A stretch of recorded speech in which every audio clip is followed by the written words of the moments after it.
الحمد لله نحمده ونستعينه ونستغفره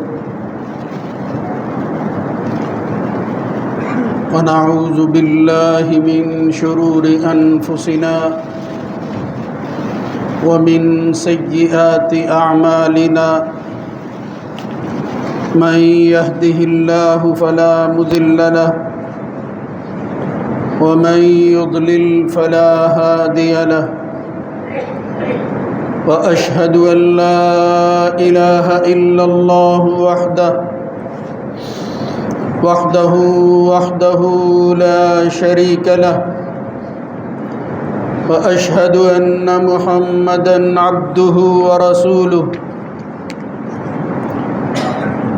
اللهم صل على محمد وعلى آل محمد كما صليت على إبراهيم وعلى آل إبراهيم إنك حميد مجيد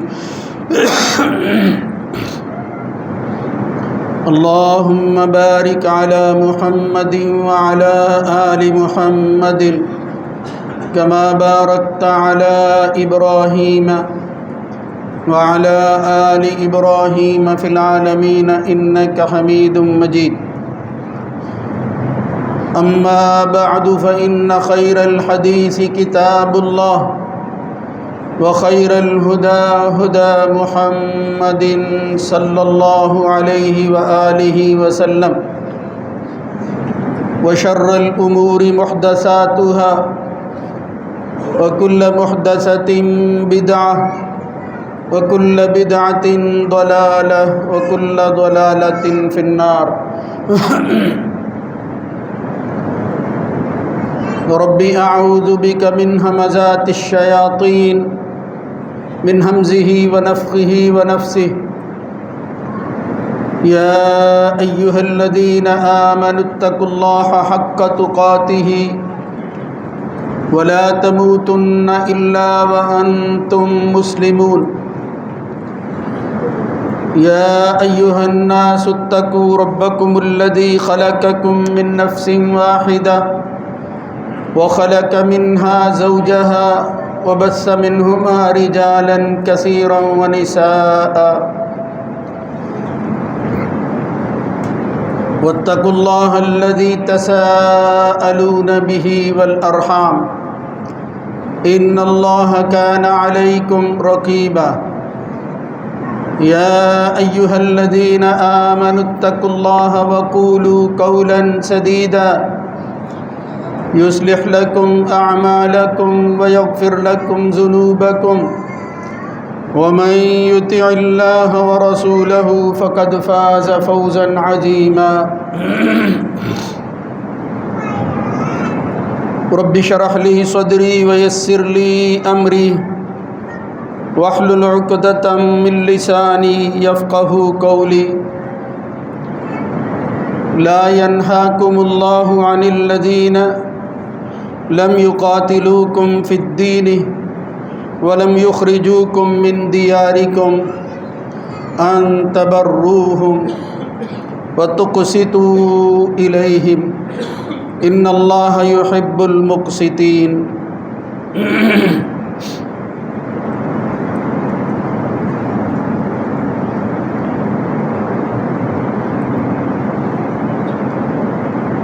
اللہ تعالیٰ تمہیں ان لوگوں سے نیکی کرنے کی ممانعت نہیں کرتا، نیکی کرنے سے روکتا نہیں ہے، جو دین کے معاملے میں نہ تم سے لڑتے ہیں نہ انہوں نے تمہیں تمہارے گھروں سے نکالا ہے، اور نہ ہی وہ اس سے روکتا ہے کہ تم ان کے درمیان انصاف کرو۔ بلا شبہ اللہ تعالیٰ انصاف کرنے والوں ہی کو پسند بھی کرتا ہے۔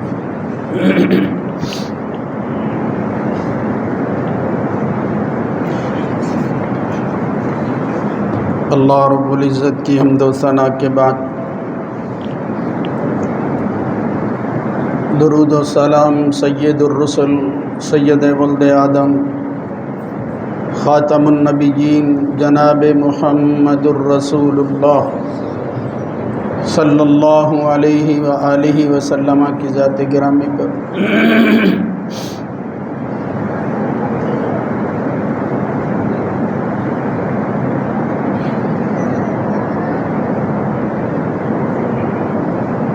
قرآن مجید فرقان حمید میں اللہ رب العزت نے لوگوں کی سوچ اور فکر کے بارے میں یہ بات ارشاد فرمائی ہے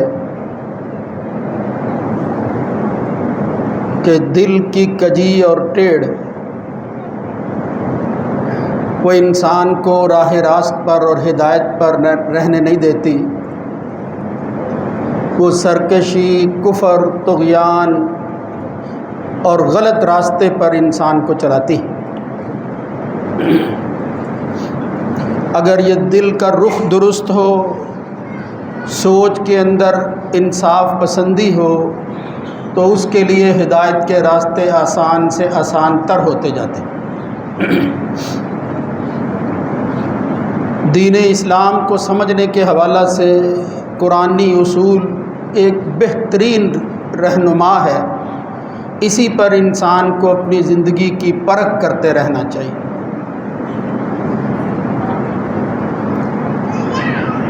یہ دل کا ٹیڑھ جب بڑھ جاتا ہے اور پھر کفر کی وجہ سے دل پر جو ہے وہ مہر لگ جاتی ہے، ہدایت کا راستہ مسدود ہو جاتا ہے، تو وہ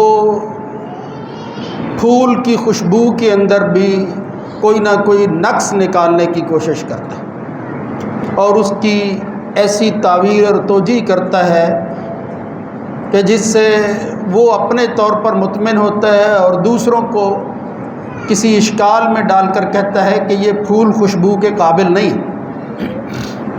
یہ معاملہ دین کی خوشبو کا بالکل اسی طرح ہے۔ کفر کی وجہ سے انسان کو خوشبو آتی نہیں ہے اور وہ آنے والے لوگوں سے خوشبو کو دور بھی کرنا چاہتا ہے۔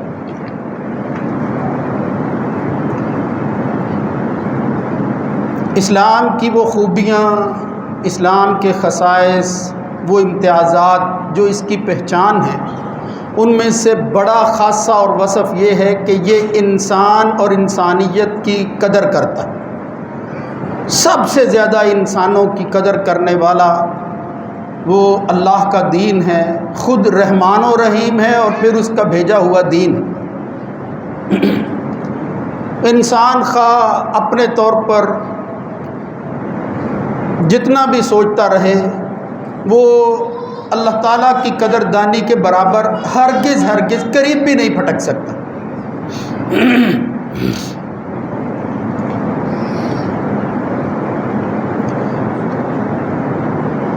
اس حوالہ سے اگرچہ باتیں بے شمار ہیں جو کی جا سکتی ہیں، لیکن میں فوکس کروں گا اس بات پر کہ مسلمانوں کی زندگی میں اسلام کے ہوتے ہوئے اسلامی ملک، اصولی اسلامی ملک، یعنی جہاں اسلام عملاً نافذ ہو، اسلام کے سنہری اصول جو ہیں ان پر لوگ کار فرما ہوں اور پھر لوگوں کو موقع ملے کہ وہ اس سے مستفید ہو سکیں۔ اگر کوئی اس کے باوجود اس سے محروم رہتا ہے تو وہ اس نعمت سے محروم رہتا ہے جو اللہ رب العزت نے دین کی شکل میں ہمیں دے رکھی ہے۔ الیوم اکملت لکم دینکم واتممت علیکم نعمتی، یعنی یہ دین نعمت ہے، اس کی قدر کرنی چاہیے بندے کو۔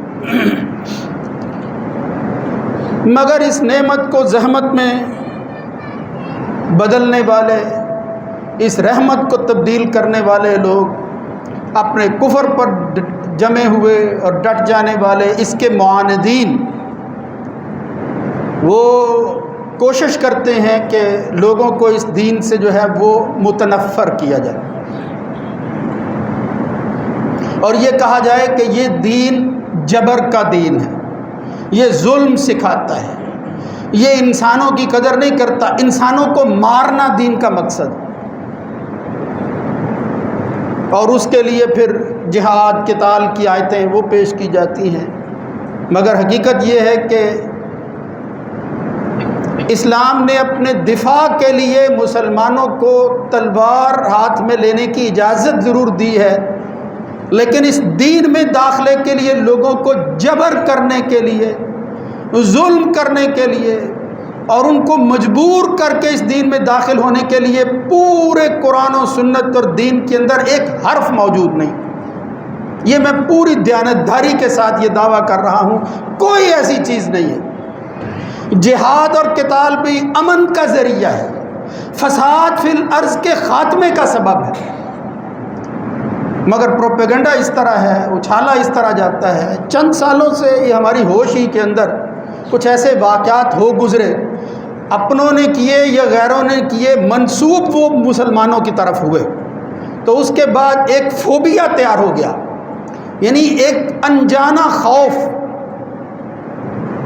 جس کو اسلاموفوبیا کہتے ہیں، وہ پیدا کیا گیا لوگوں کے دلوں کے اندر، اور مسلمان کو دیکھ کر نفرت کا اظہار کرتے ہوئے لوگ بھاگتے ہیں، آوازیں کستے ہیں، اور پھر اللہ اور اس کے رسول کو لعن طعن کرتے ہوئے کبھی گالیاں دیتے ہیں، کبھی قرآن جلاتے ہیں، کبھی توہین کا پہلو اختیار کرتے ہیں۔ یہ دراصل سارے وہ ہتھ کنڈے ہیں جن کے ذریعے وہ یہ سمجھتے ہیں کہ دین سے لوگ جو ہے وہ بیزار ہو جائیں اور ہمارے ساتھ مل جائیں، ہماری جس طرح کی زندگی ہے۔ یہ میں نے عرض کیا تھا کہ یہ شکست کی زندگی ہے، کوئی اور وجہ نہیں ہے کہ وہ کسی سچائی کی طرف دعوت دے رہے ہیں، لیکن مجبوراً پھر وہ یہ کرتے ہیں کہ شاید کوئی بات مان لے، نتیجہ برعکس نکل رہا ہے۔ خیر، یہ بات لمبی ہو جائے گی۔ اسی ہفتے ہم اپنے لوگوں کے کیے ہوئے اعمال میں سے ایک عمل اس ملک کے پاکستان کے اندر ہوا، ہمارے قریب ہی یہ جڑاں کے اندر، جس کی وجہ سے میں نے کہا میں اپنا فریضہ سمجھوں، دوستوں نے بھی کہا کہ یہ ضرور بتانا چاہیے کہ اسلام غیر مسلموں یا دوسرے لفظوں میں اقلیت میں رہنے والے مذاہب کو قبول کرتا ہے، ان کو رہنے کی اجازت دیتا ہے یا نہیں۔ یعنی تصور یہ ہے کہ شاید مسلمان اسلام کی پیک اور معراج پر اس وقت ہوتا ہے جب وہ کافر کو مار دے، یہ ہرگز بات نہیں ہے۔ میرے بھائیوں، مسلمانوں کے امیر، مسلمانوں کے حاکم، مسلمانوں کے پیشوا وہ پیغمبر ہوتے ہیں۔ آپ پیغمبروں کی سیرت دیکھیں، جس قدر ان کی محبت، جس قدر ان کی خواہشات، جس قدر ان کا احساس رحم دلی کے اعتبار سے نہ ماننے والوں کے ساتھ ہے، وہ ماننے والوں کے ساتھ نہیں ہے۔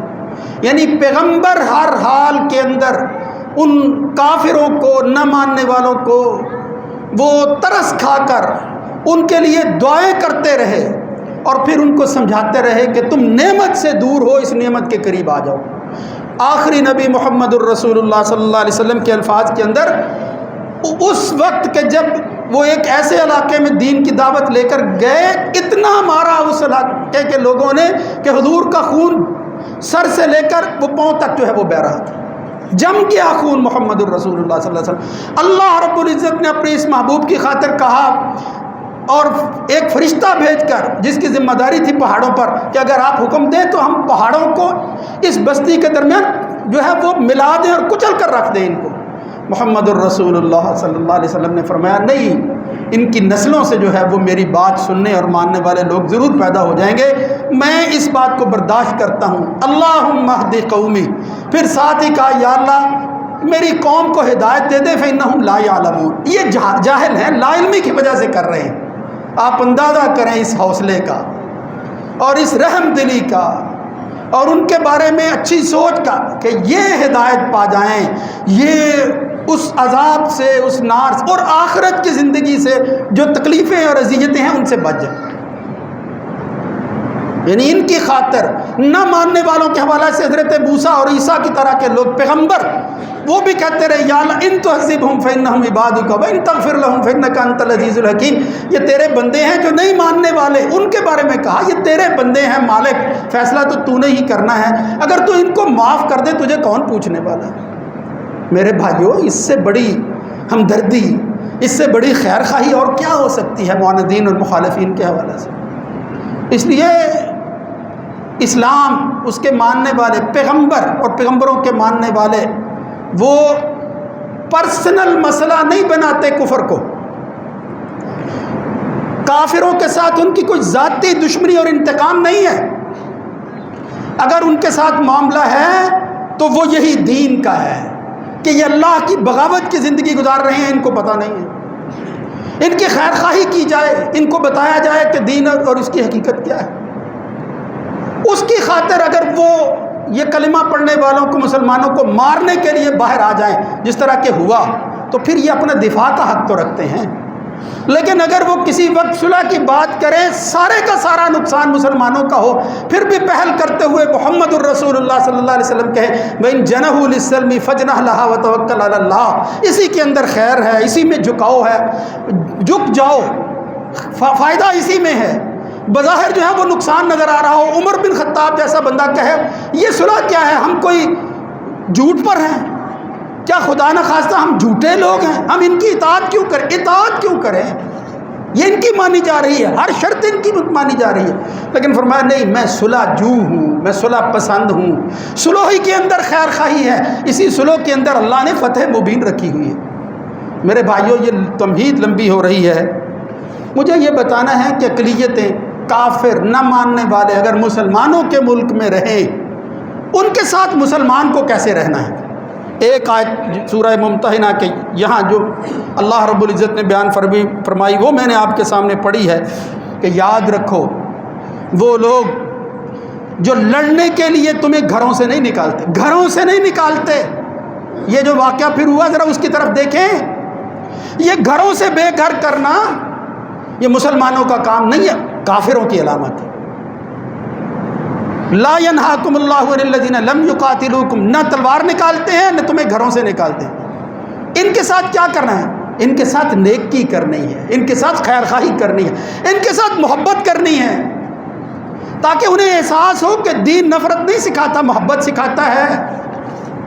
میرے بھائیوں، یہ بات لمبی ہو جائے گی، بس اسی پر اگر آپ غور کریں کہ محبت کس طرح سکھاتا ہے. محمد الرسول اللہ صلی اللہ علیہ وسلم کی زندگی ہی دیکھو. اللہ کے رسول کی زندگی کے بے شمار واقعات ہیں. صحیح روایات میں آتا ہے کہ ایک یہودی بچہ حضور کی خدمت کرتا تھا.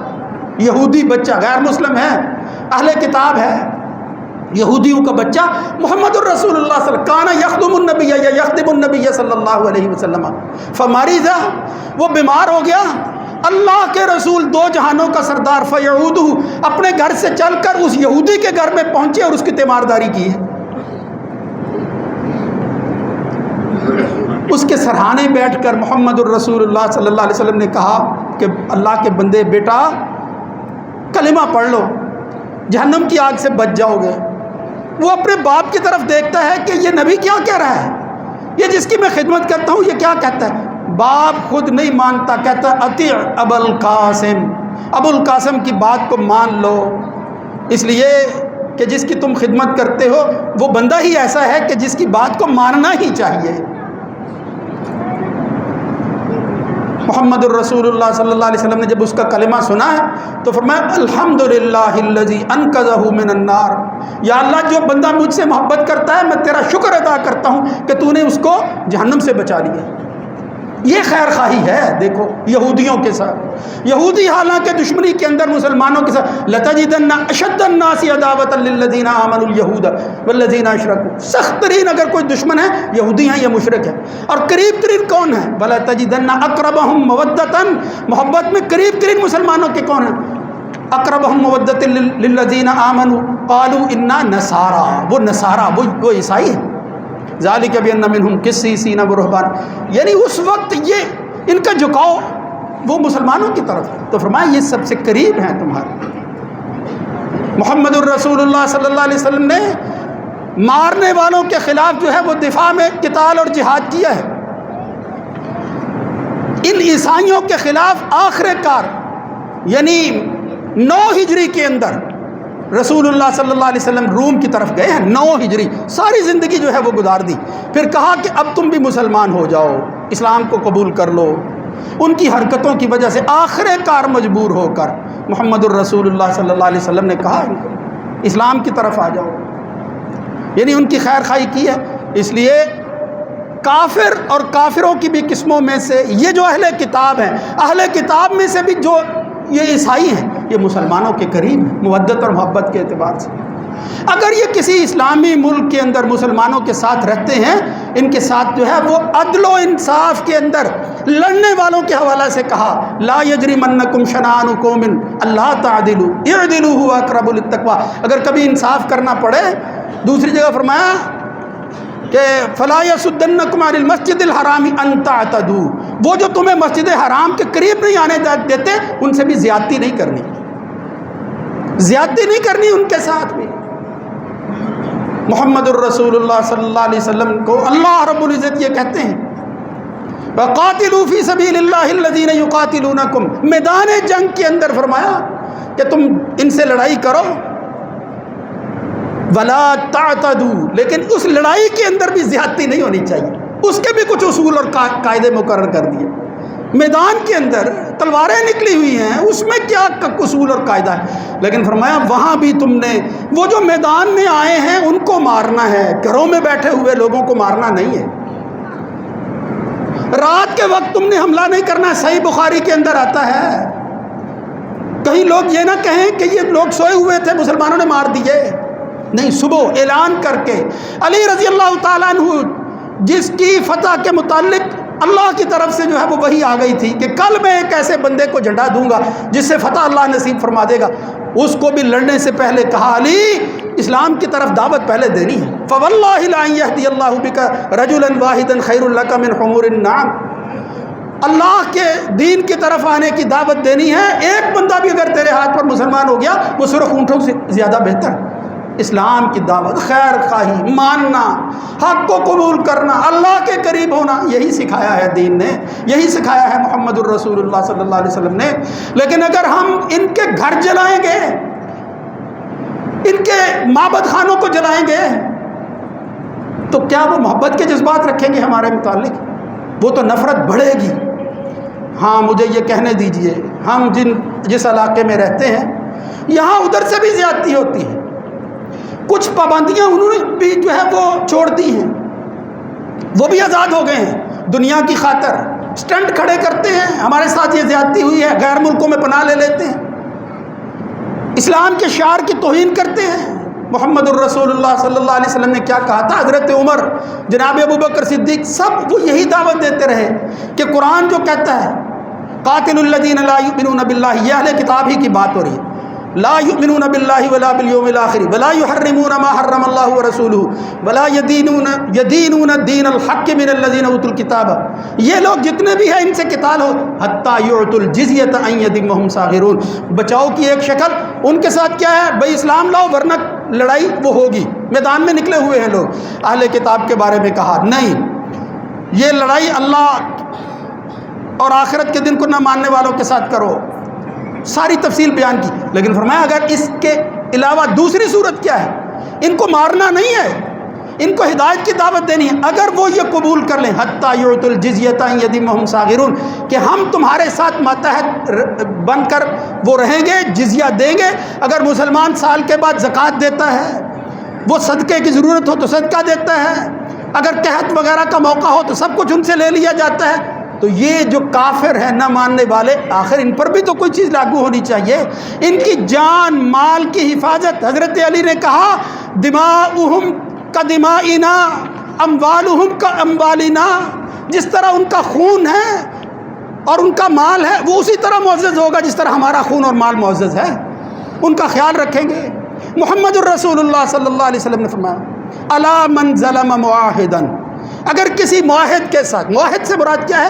وعدہ، اس نے تمہارے ساتھ پیکٹ کیا ہوا ہے کہ میں تمہارے ملک میں رہوں گا، آپ نے بھی کہا ٹھیک ہے، کچھ شرائط مقرر ہیں، یہ اسلامی اصل اصول کی بات ہے، اصل حکومت کی بات ہے، یہاں جمہوری کچھ ایسی چیزیں جو ہیں وہ مروج ہو جاتی ہیں، پھر وہ برابر کے حقوق، برابر کا شہری، اس طرح کی باتیں نکلتی ہیں، ورنہ فرمایا الا من ظلم معاہدا، یہ جس کے ساتھ تم نے پیکٹ کر رکھا ہے یا اس نے قبول کر لیا ہے کہ میں تمہارے ساتھ رہوں گا، جس نے ان کے ساتھ ظلم کیا، اب انتقصہ، یا اس معاہدے ہی کو توڑا.